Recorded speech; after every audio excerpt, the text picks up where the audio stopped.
Greetings, Excellencies, distinguished guests, ladies and gentlemen.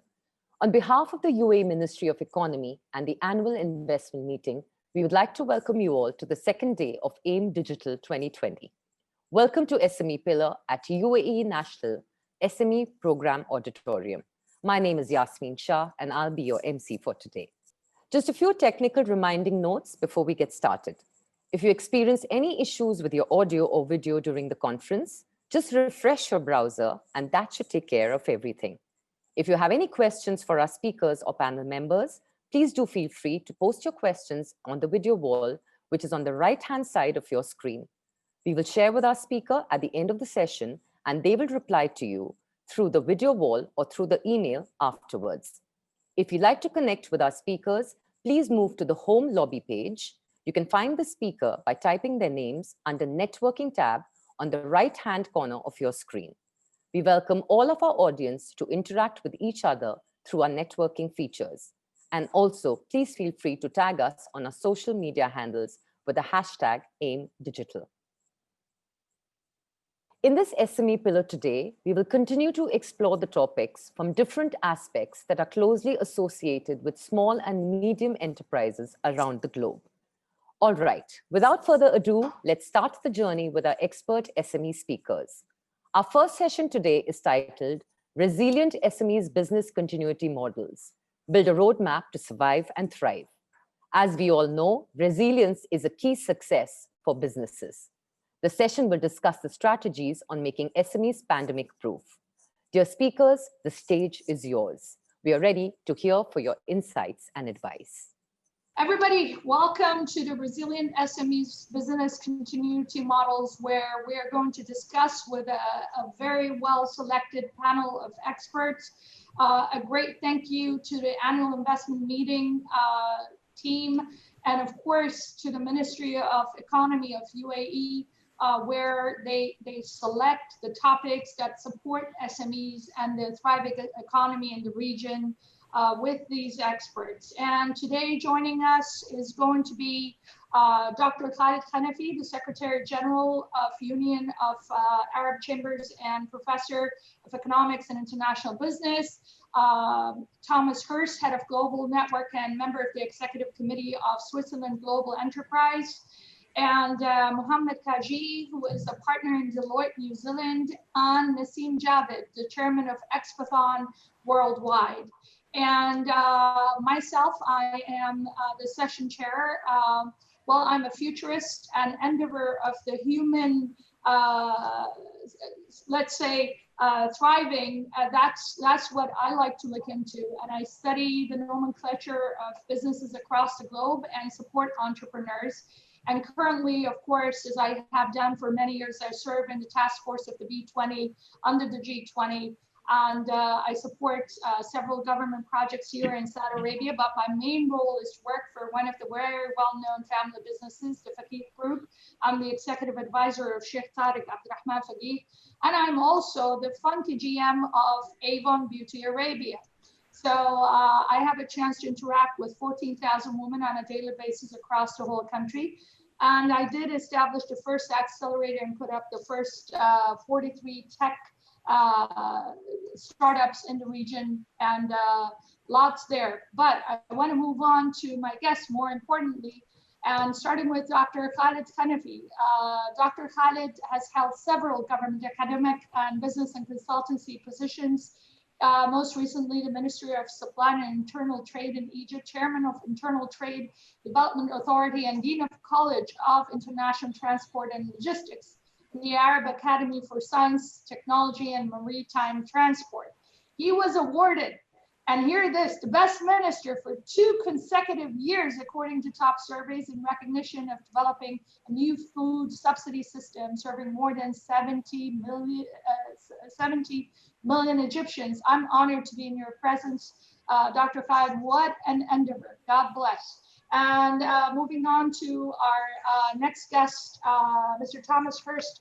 Mr. Thomas Foerst is currently the head of Global Network, a member of Executive Committee in the Switzerland Global Enterprise, is an experienced global head for international operations, working in the field of international trade and investments, government relations sector, and international business development arena.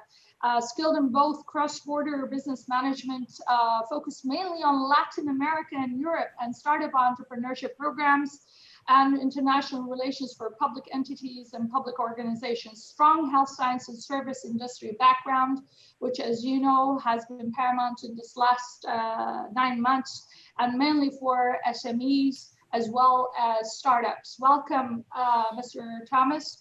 And next we have the amazing partner profile of Mr. Mohammed from Deloitte in New Zealand, a country which we're all watching closely in the region and admire their tenacity and leadership.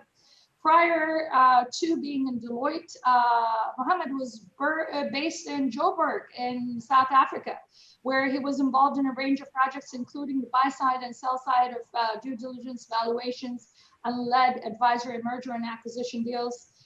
He has advised in over 100 transactions, helping clients achieve their strategic objectives through investment and M&A in general, which we have been seeing a lot of in the recent months in the region, especially in the tech side. And Mohammed, welcome. And our fourth panelist, a very well-known advocate for the dot-com boom era, Mr. Naseem Javed, a corporate philosopher, chairman of Expothon Worldwide, a Canadian think tank focused on national mobilization of entrepreneurialism and digital platforms of upskilling, exportability. Exports are crucial, and now gaining global attention. I mean, when he says now gaining global attention, it's been the last 20 years of global attention on him. God bless him for his work.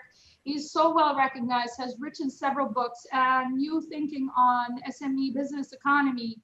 He's a world-class speaker, has done tens of these, and we're very lucky to have him on board. And he knows our region, so he is well advocated and is joining us from Toronto. So we have with us Toronto, Zurich, New Zealand, and Cairo. I assume Dr. Khaled, you're, where are you based right now, sir? And I am joining you from Jeddah. So moving on to our session, Dr. Khaled, we'll begin with you. So you have seen what the whole world has gone through, like all of us. What do you think should have been the first reaction of an SME when they were told all borders are in lockdown, all roads leading to your home and your business are closed due to a pandemic? What should have been the first reaction of businesses from a business standpoint? Good afternoon, first of all. It's my pleasure being with you today. It gives me a great honor to join all the outstanding panelists and in this conference and webinar. I believe that when we talk about businesses, we can segregate or segment the businesses. Segmentation could be based on the size of the business, whether we're talking about SMEs or we're talking about moderate or joint companies. Also, we can talk about the segregation in terms of the business that they are doing. So we cannot generalize by saying that the problems facing the businesses are standardized, and accordingly we can have a ready-made prescription serves all the types of businesses. But when it comes to the small and medium enterprises, I believe that the challenge here is more digitalization.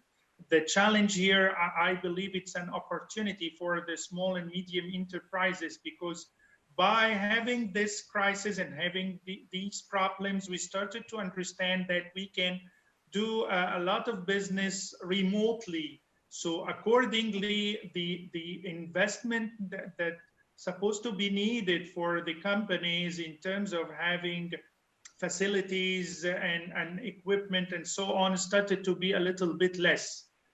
But on the other side, there is a great need for being more equipped with the digital equipments. And the digital equipments here could be classified under two main categories. We can talk about digital readiness in terms of the human resources, and digital readiness in the society itself, which is another major problem that some SMEs face in especially some of the countries that are not that ready for being more digital oriented. So when it comes to the second category, the second type, when they operate in an environment where the environment is not that ready for digitalization, the idea here is to have more orientation outward, outside the country, and to have more orientation towards business to business.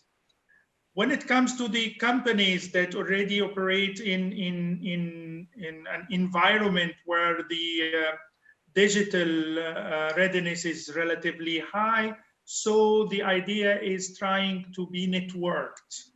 So we're talking about a fleet of small SMEs.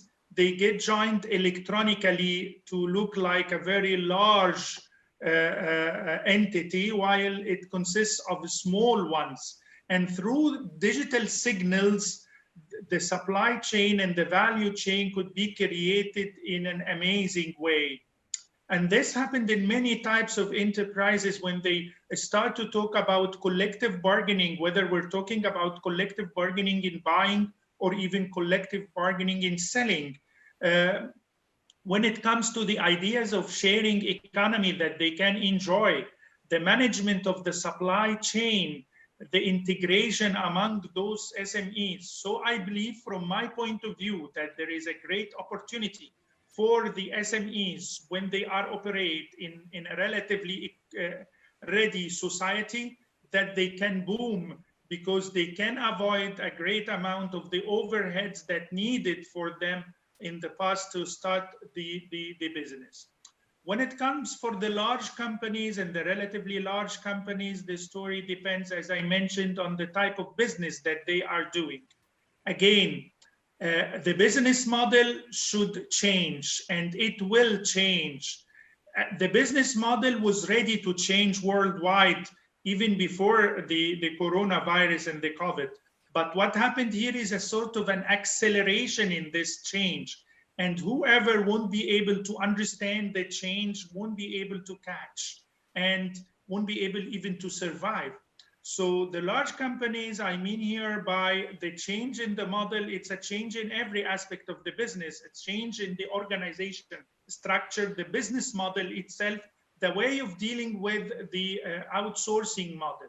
So I believe that the large companies should act as if they are a group of small entities exist in different places, and accordingly they hire those outsourcers that will provide them with what needed. And the value added here is a digital value added, which are the tools of the fourth industrial revolution. When we talk about Internet of Things, when we talk about the 3D printing, when we talk about the sharing economy, artificial intelligence, all these aspects are or supposed to be handled through different types of entities. I believe that we are not, and we're not supposed to go for deglobalization. The opposite is true, that we need to be more open, and the openness should be wider and deeper,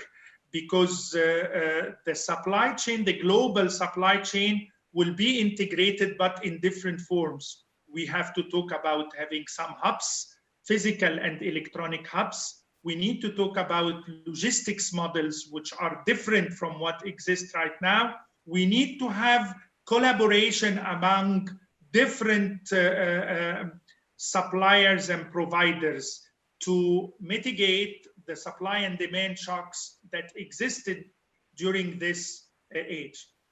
From my point of view, I believe that the future is better, and based subject to or conditioned by the opportunities that will be understood by whoever will understand this, and this will make a great change in the world economy. We are about to witness a new thing that reminds me by the revolution of 1995, the mid-90s, when we started to talk about the globalization, the internet, the mobile stuff, and that changed the business model dramatically as we are now. We are witnessing, we are lucky to witness another revolution, business revolution. So we need to be ready. Thank you. Thank you so much, Dr. Khaled. What an impressive answer. Breaking down the value chain to create more opportunities for digitally ready SMEs is the role of the large private sector corporations. This is something we've been discussing across the board, whether it's the WTO or the G20 countries. You're absolutely correct. And the readiness depends also on the consumers' mindsets, those brands that have been spending millions on educating the minds of their consumers, getting them digitally ready, getting their solutions ahead of the game are the ones that thrive. Well said indeed. Thank you so much. Moving on to Mr. Thomas. Thomas, we've seen certain sectors thrive while others like hospitality and the travel industry in almost full collapse. Was this pandemic a bit unfair? I mean, you come from the healthcare sciences background. Was there unequal opportunity for some sectors versus others? And how could these sectors recover in the next coming 2 years? Thank you, Tuba. Thank you, first of all, for having us in this distinguished panel. It's a great honor to speak to you and also participate here. I represent the Swiss Export and Investment Promotion Agency, as already mentioned, and we have 27 offices covering 31 countries worldwide. So we have seen a lot over the past months and how things have developed so far. And I would like to just give a quick update and insight into the fabric of the Swiss export economy, because most of our companies are small and medium-sized companies.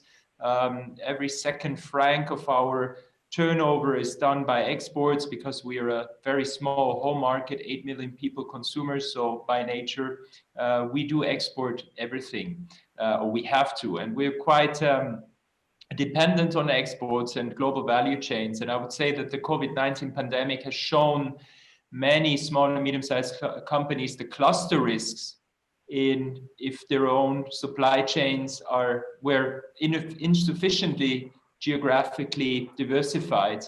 And at the same time, we have seen that companies and sectors have been affected fundamentally differently within the crisis, and are looking also differently to it after the crisis. And we think that such issues can be tackled right now, because crises have always represent an opportunity. And we see that without our clients, they rethink their own business models in favor of the customers.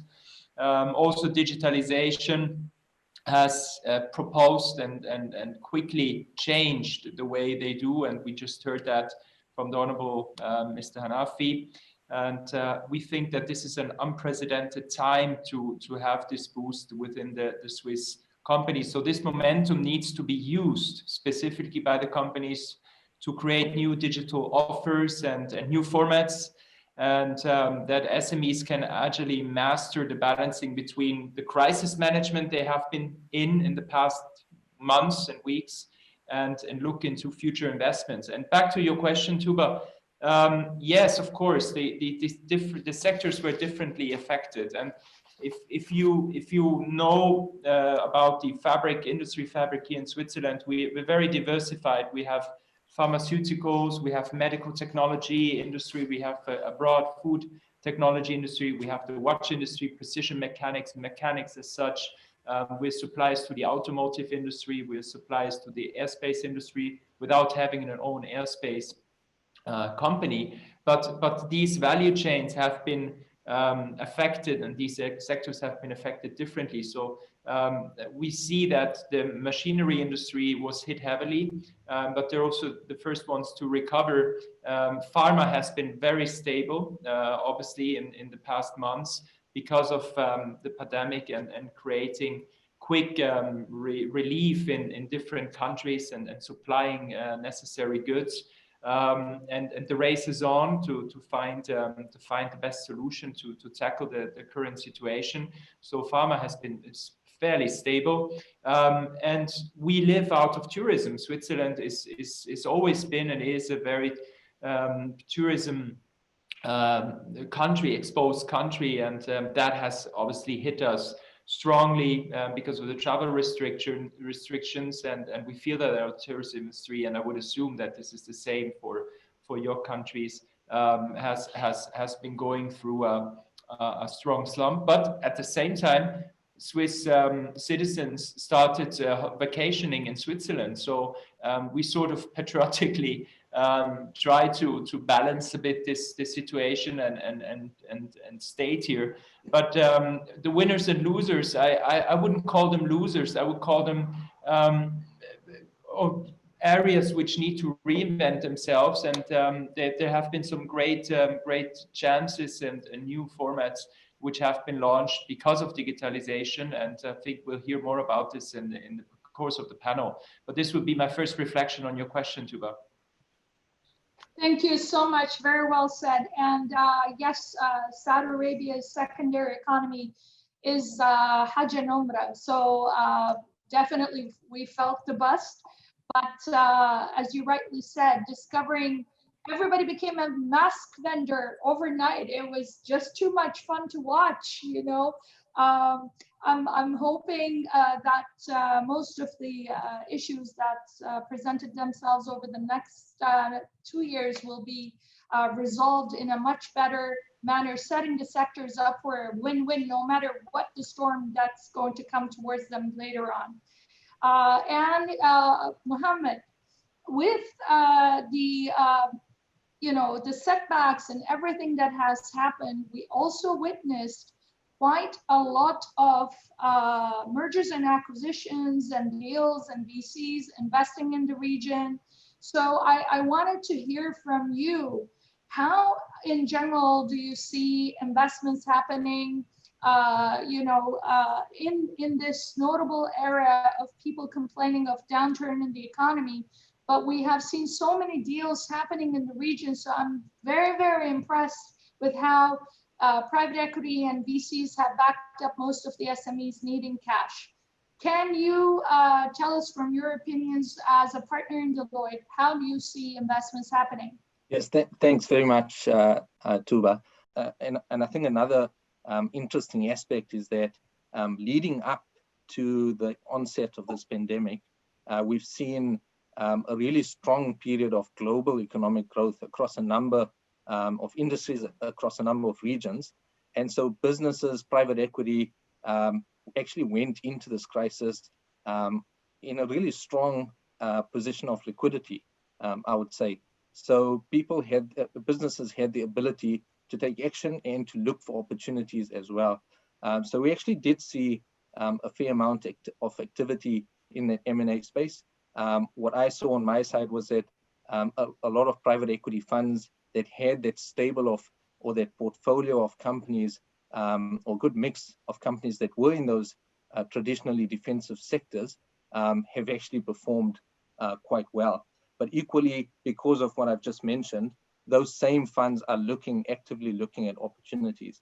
I think the other interesting aspect is that, particularly in a New Zealand context, is that because we've been able to negotiate this period relatively well so far, a lot of economists and sort of the consensus views that there's yet a lot of water to flow under the bridge, and that we haven't yet seen the worst of this crisis. So that begs the question as to when we may start to see some distressed M&A opportunities start to surface in the market. And so who's going to be first to be able to capitalize on those? What we've seen to date is that shareholders have actually rallied behind the companies they hold shares in. We've seen a number of public companies that have gone to market to raise capital to shore up their balance sheets and just make sure they've built up a number of liquid reserves to be able to see them through this crisis. and that's the response has actually been very, very positive. I think we were involved from a Deloitte perspective in at least 4 or 5 of those capital raisings, and almost all of them were oversubscribed. So I think there's a good amount of liquidity there. Business community is still feeling quite positive and actively looking for the opportunities. What's yet to be seen is when will we see some of these distressed market opportunities surface, and in which and who's going to be having the appetite to take advantage of those. Appetite it is. In the region, we have seen a lot of investments going into the food delivery services. Lots of acquisitions there. It seems, becoming an official couch potato myself during the pandemic, that's the one business that was really taking off so well, delivery services and logistics. Literally now everybody's trying to get into that sector. You couldn't convince them come hell or storm before, and now that's where they want to invest. So well said, Mohammed. And Mr. Naseem, this is when we realize also love for brands have happened quite massively. And brand establishment, brand development, and brand, portrayal during the pandemic, how they behave with their consumers, has been an integral part of SME survival kit. I would like you to please let us know how the tech companies reacted to the pandemic, what they did right, and what brought on their brand positioning a lot better. I think what Dr. Khaled said is the segmentation. When we talk about tech companies, then you go from very giant to the small ones. When you talk about SMEs, then you have got millions of small operations and so on. Each company within its own segmentation has its own problem. But I think the fluidity is where the COVID provided a longer cycle. So those organizations which were digitized and relied on technology, they had less problem. Those who relied on physical contact, they suffered immensely. Look at what happened to the airline, tourism, and whatnot. But I think when we focus on the SME part, and when we use the terminology like national mobilization of entrepreneurialism, and how do you take 5,000, 10,000, 100,000, or 1 million SMEs and you place them on digital platform? When we tabled this concept 10 years ago to 50 governments and 1,000 Chamber of Commerce and 1,000 trade associations, they thought that we were it was like rocket science. But today, after 10 years, people realize that what we are doing right now in this Zoom event, or what the AIM organization is doing, connecting the whole globe and connecting the people, this is a reality. And small businesses can enjoy such platforms. And when we tabled all these ideas and concepts, by the way, it's all on Google, it's all available there, that how you can literally pick up 10,000 to 1 million SMEs within a country and uplift them on digital platform, give them the tools which were once only exclusive to large organization. The challenges right now, I think, haven't started yet, Tuba. If you go deeper on the economic reality, what we are doing is going through the laundry list of the problems. The real problems are hidden 5-10 years ahead, when this whole thing is going to come together as an economic crisis, exchange crisis, dollar crisis, geopolitical crisis.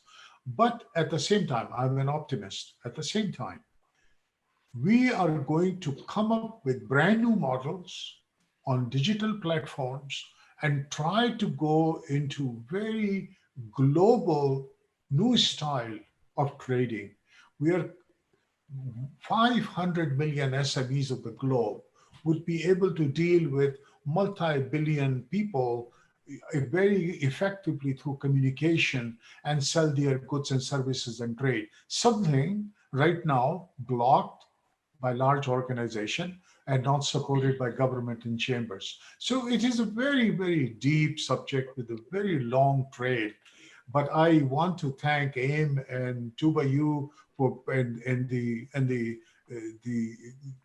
such processes. I wish that if these kinds of events were on a regular basis and very streamlined and very intricate, so that we can incorporate, like you have G20 coming to your country, that how this thing could become a daily reality for people who really cannot afford expertise and cannot afford the answers, to get something that is pragmatic, that is realistic, non-academic, and non-institutionalized in simple, deliverable, executable, manageable fashion.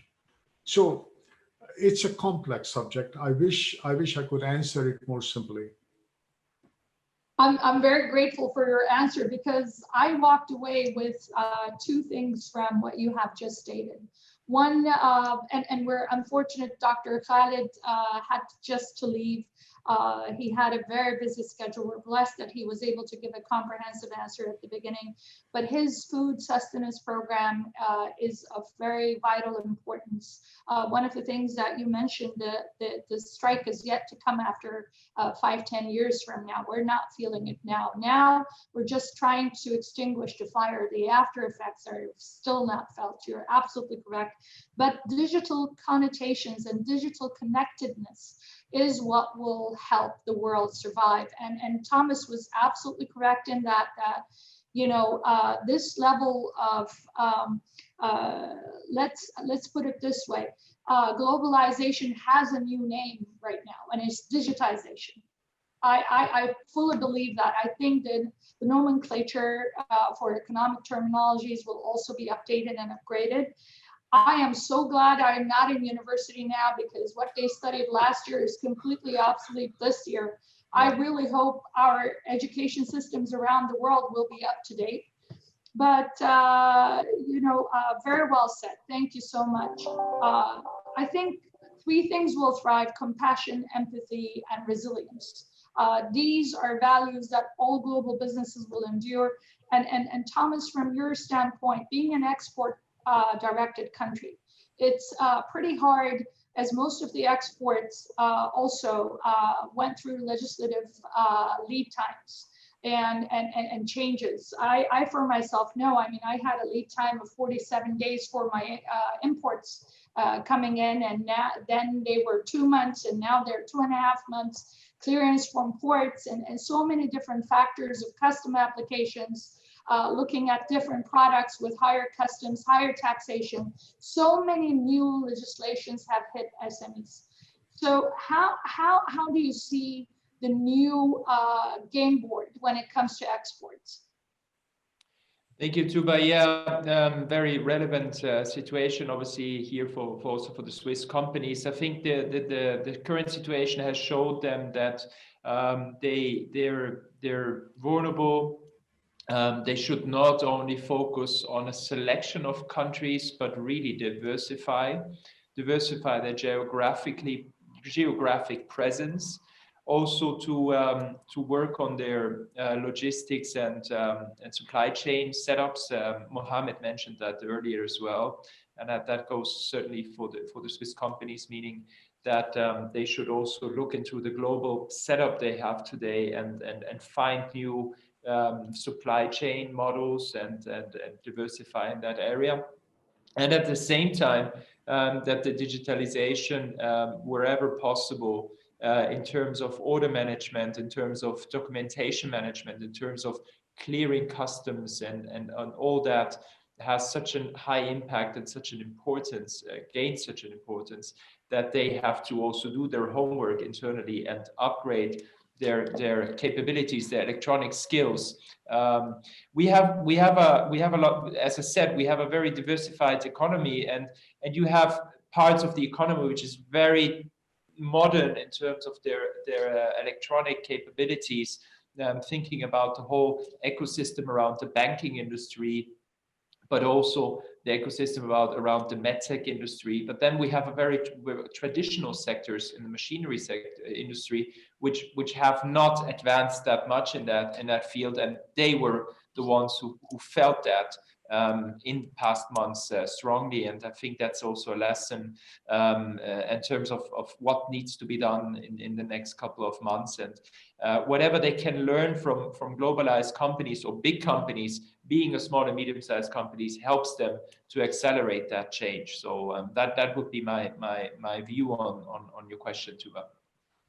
Thank you so much. Is there, so in your opinion, is there anything that your government did to support them that other governments could emulate? Well, Switzerland has reacted very fast.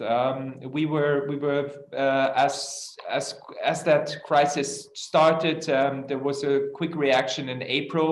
There was a financial package approved of $60 billion immediately to help businesses and institutions to cope with the situation, with the impact.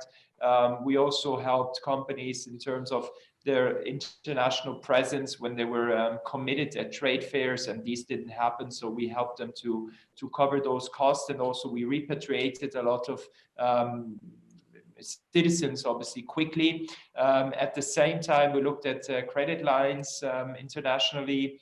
We also helped with our Swiss Business Hub infrastructure and the Ministry of Foreign Affairs to alleviate any shortcomings in terms of supply chains, which we could do locally because people could not travel at that moment. So that is what we have done, and I think we were quite fast in that and very effective in helping them. Now the question is how can we continue doing that?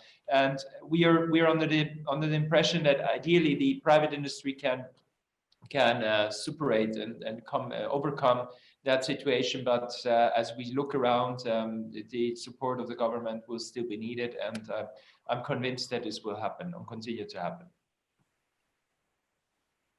Thank you.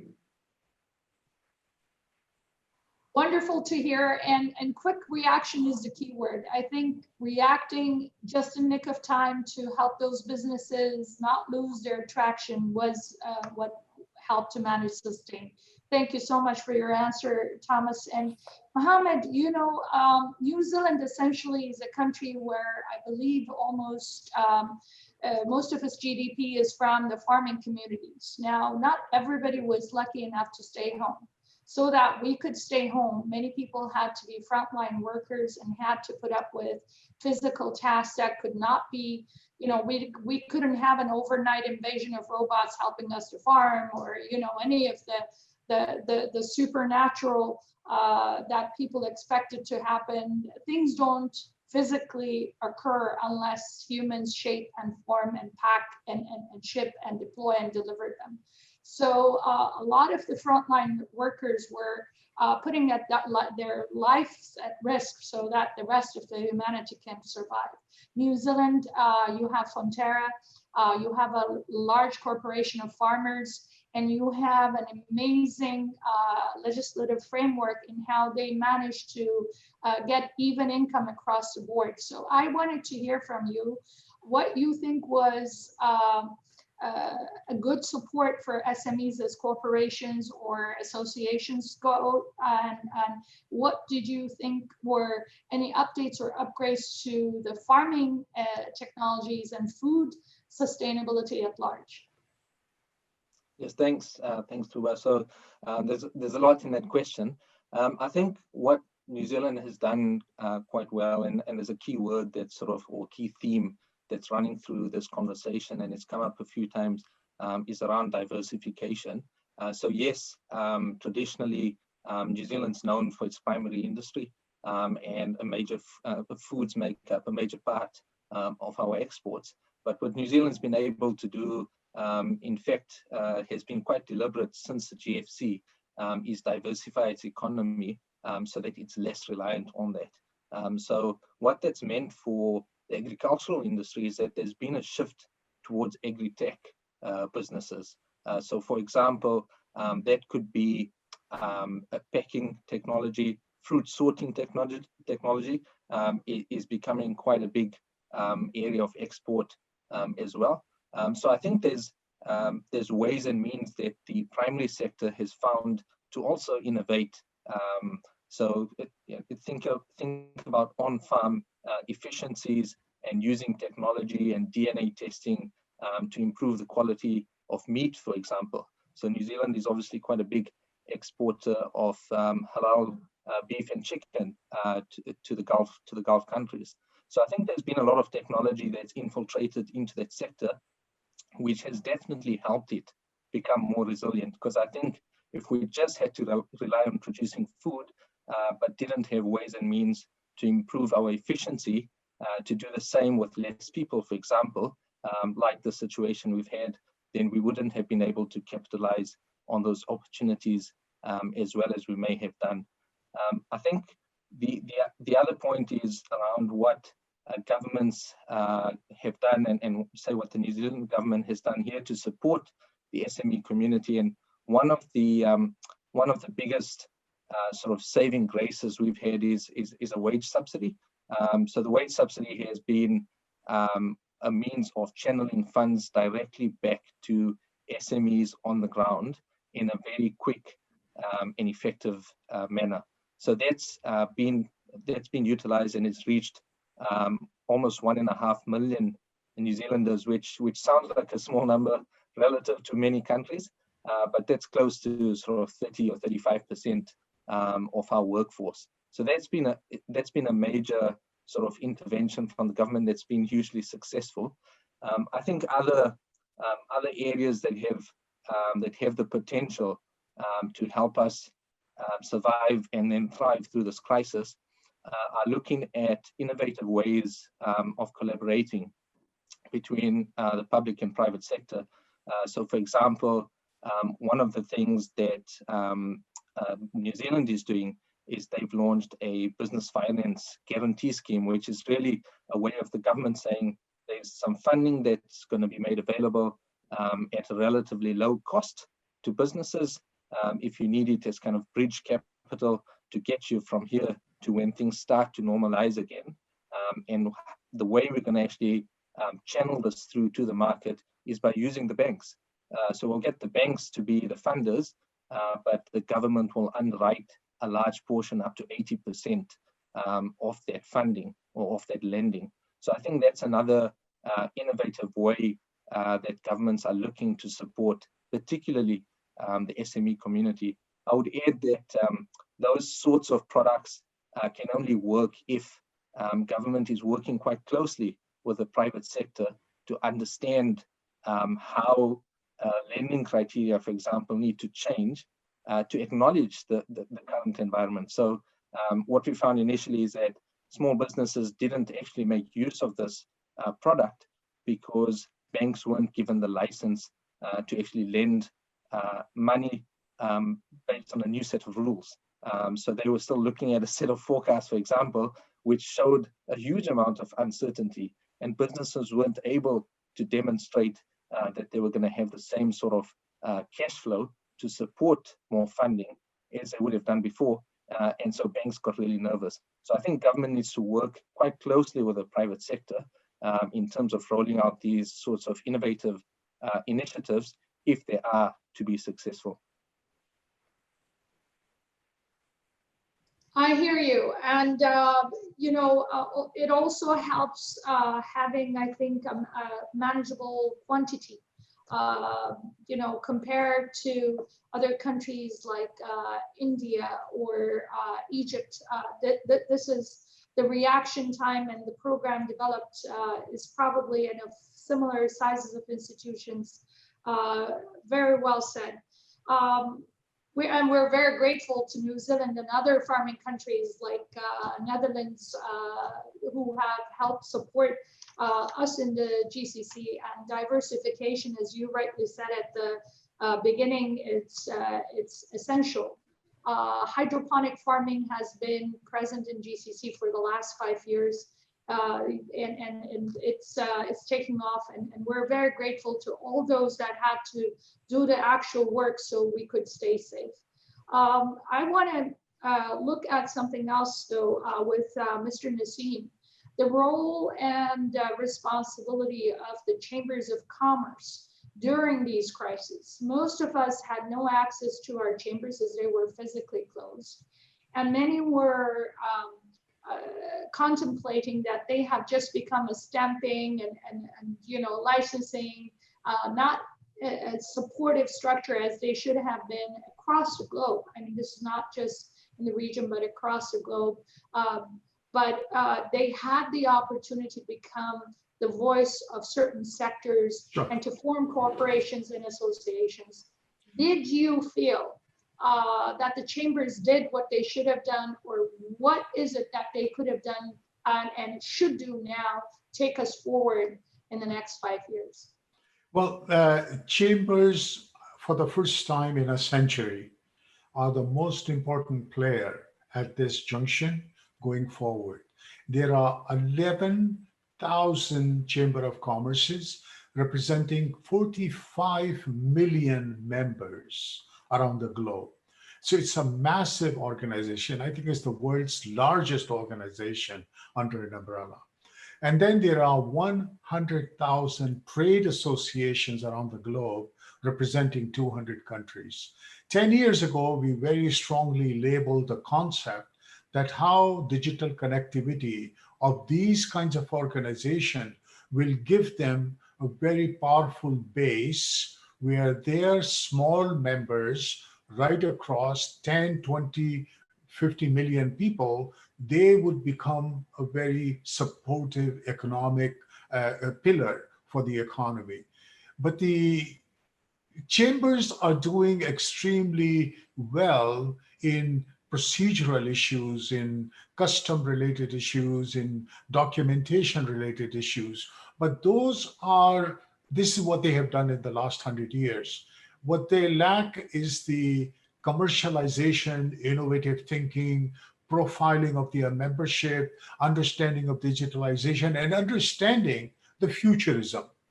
The futurism, if we look at it closely, it is workless. The future work, all the laborious work is going towards robotics, and all the smart critical thinking and advanced notions of business model is going towards what we call the human mankind contribution. So as a result, we are going through a major metamorphosis. Chambers should be, they are the front line, because I'm sure what Mohammed have said and what Thomas have said, there is a shift going on between bringing government, public, private sector together.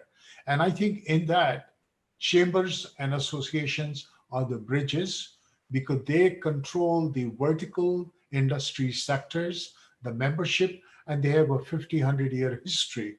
So if we can tie all that onto digital platform, make them accessible, and then upskill the frontline management of trade associations and these chambers so they can understand the language. Tuba, the number one problem today is communication.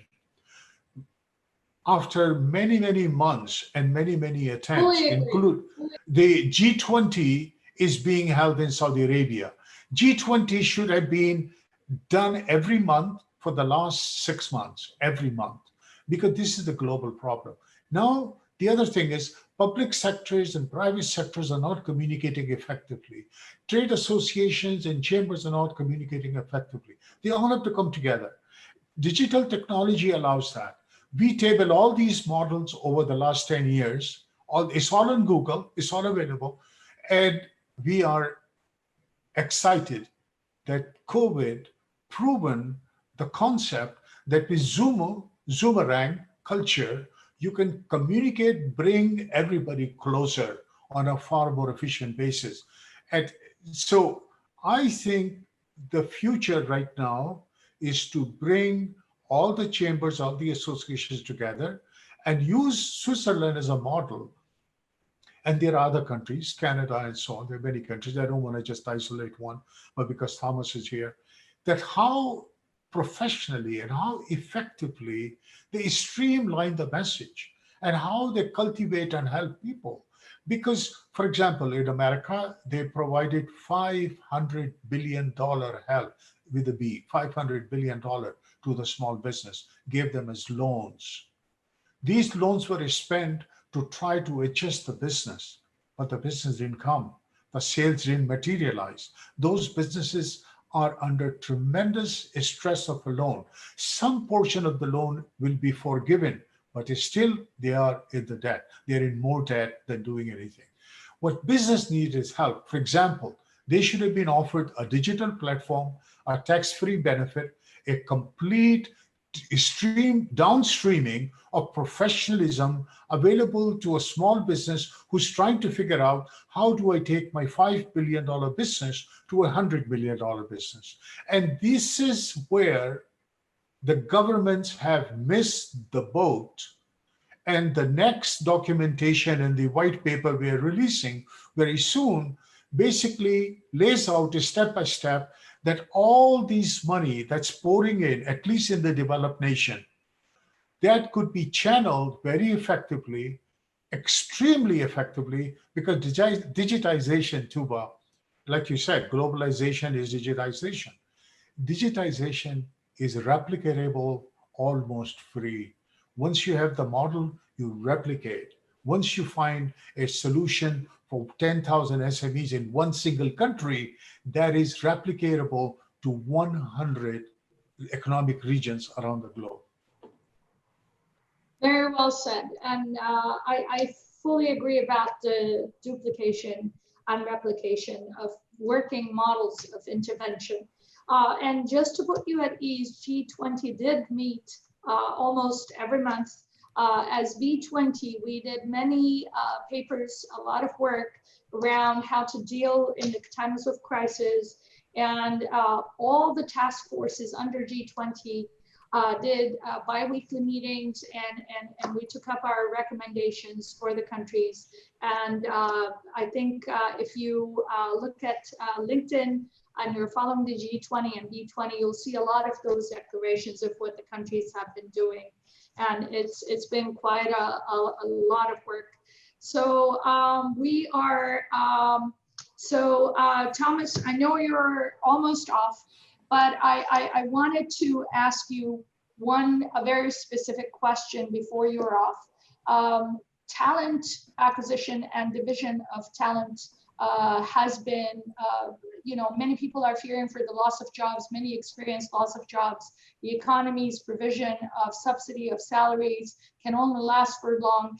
Is this something that, people with the advent of artificial intelligence have been fearing and now voicing it even more so? What do you think could be done about the loss of jobs during this crisis? Thank you, Tuba. Yeah, for the questions, and also to the panelists. I will have to dash off after my answer, but it was a great honor to be part of this panel. Thank you. With regards to talent, well, Switzerland, I think, has been quite fortunate in the past because of its dual vocational training system, which is unique in the world and provides us, the country, with a high qualified workforce and innovative workforce. And therefore we have been fortunate to have that. Talent search as such is not really a topic. We depend obviously on talent also from abroad who come here.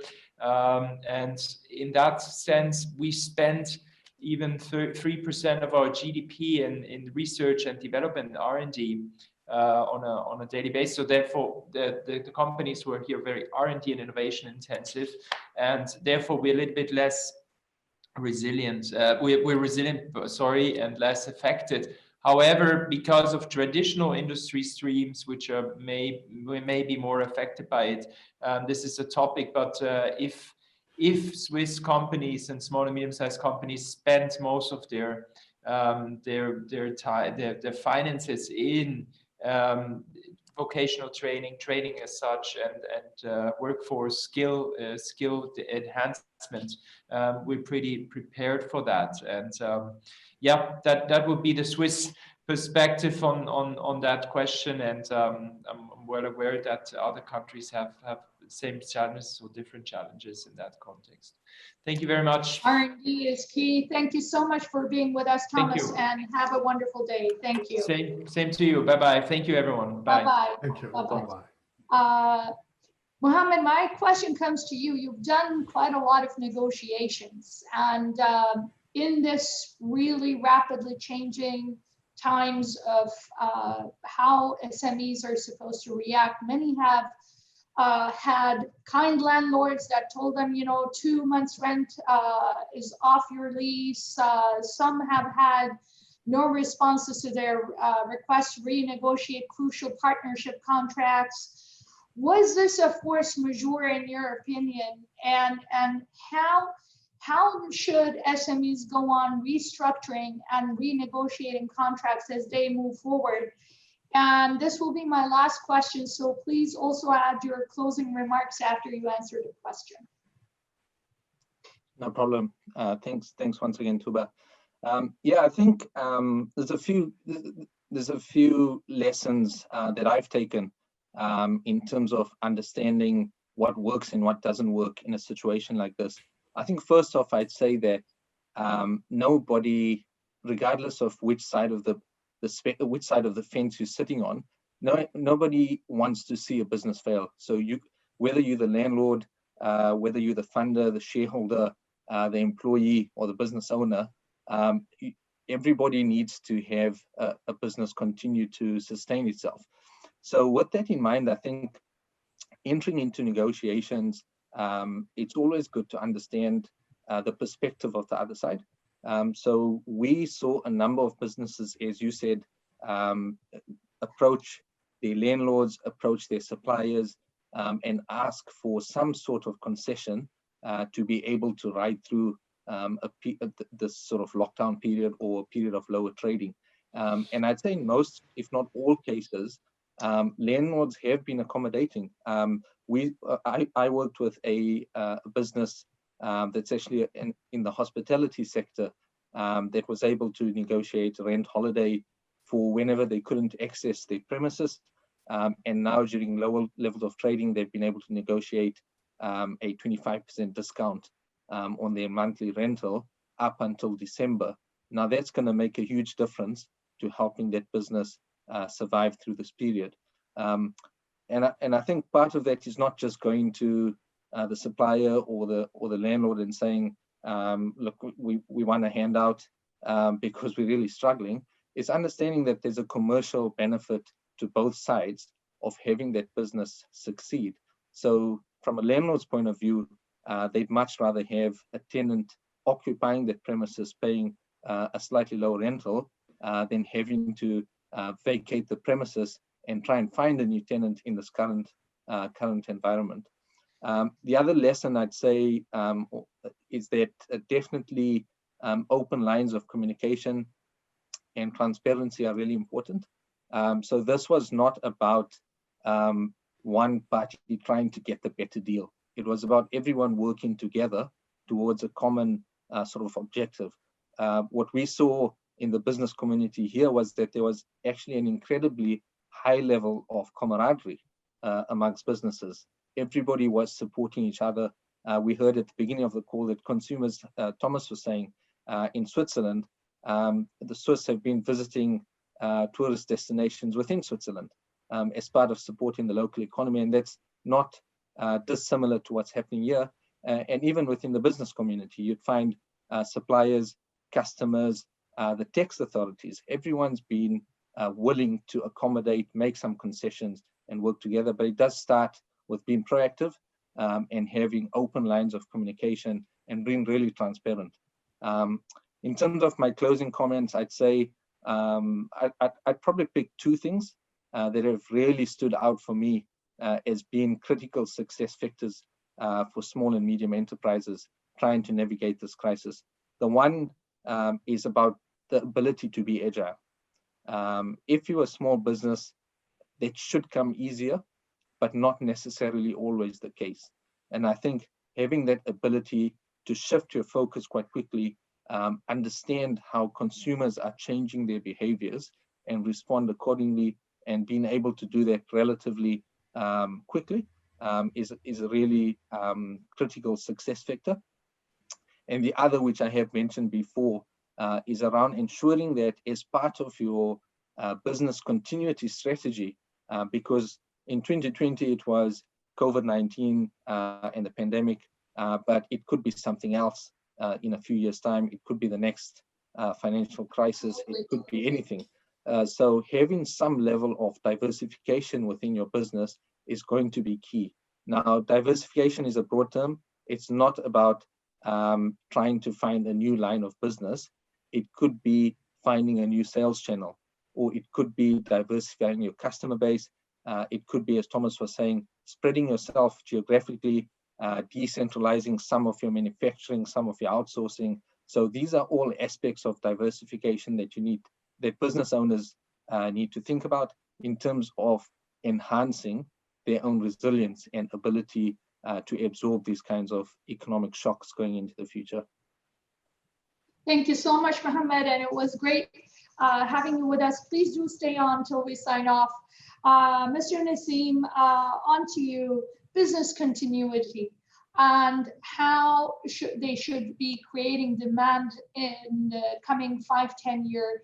Diversification is a key word we have been hearing, but creating demand or being apt to adopt to new forms of demand that are happening due to COVID and other factors in the global economy, like declining oil prices, increasing interest rates, lack of exports, and new legislative frameworks, and so forth. And in addition to technological changes that are coming on, AI, IoT, 5G, 6G, and those Gs are going to grow. What should an SME do to stay afloat above the water? With your closing comments, please. Thank you. Thank you, Tuba. This is an amazing exercise, and I'm sure those thousands of people who are listening outside, we have already entered a very cruel world, and we will not stop here. As an optimist, we require critical thinking and understanding of digitalization so we can combine the two powers together. If any SME that is successful with innovative design, product, and quality and can stand up, they have an immense future ahead because the world is opening. There are 6 billion people connected, 2 billion at the pyramid of global consumption. Those 2 billion are in the high net worth range, which are unlimited markets. So there is a global demand and need for good quality things. And I think those organizations, SMEs who can understand digitization and dance on those digital platforms, then they can really thrive and be successful. And all that information is on Google, National Mobilization of Entrepreneurialism, or just go to search out the Chamber of Commerce's and all these digital platforms. But we have a great future ahead, and it does require resilience. What you just said, start from the beginning. Resilience plus digitization. We've got all the answers hidden there. And Mohammed, thank you so much for your comments. And Tuba, great opportunity, and we should stay in touch. Thank you for being with us today. And our panelists today were Dr. Khaled Mohammed Hanafy, Mr. Thomas Foerst, Mr. Mohammed Cajee, and Mr. Naseem Javed, Chairman of Expothon Worldwide. And Mr. Naseem, thank you so much for your kind positioning. You've been here so many years and you've seen it pretty much all recur over and over again. And as Mohammed rightly said, this is COVID now, but it could be something else down the line. You have to stay on top of your game. You have to know your industry. You have to understand your consumers. And most importantly, you have to understand human endeavor and where it's going in the future. Futurism is an essential study, I think, should be put into universities. It should be a specialism. And definitely we need more people like you all supporting the SMEs. A great thank you to the team at AIM and also to the Ministry of Economy. And the UAE Ministry of Economy has been an essential provider of know-how and knowledge. And we're very grateful for this panel today. Thank you all for being with us. Have a wonderful day. Thank you. Thank you. Thank you. Thank you, everyone. Thank you, our session chair, Ms. Tuba Terekli, and our great panelists, Professor Dr. Khaled Mohammed Hanafy, Mr. Mohammed Cajee, Mr. Thomas Foerst, and Mr. Naseem Javed. Shortly, we will be joined by a group of HR experts who will discuss how to build inside to boost team productivity and make the team more concrete and stronger. Dear attendees, if you have any questions, please feel free to post your questions on the video wall. We will share with our speakers and they will reply to you directly or through email.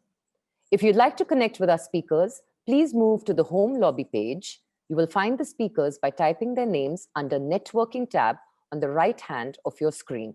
We welcome our audience to interact with each other on our chat wall. Please also do not forget to tag us on our social media handles with the hashtag AIMDigital.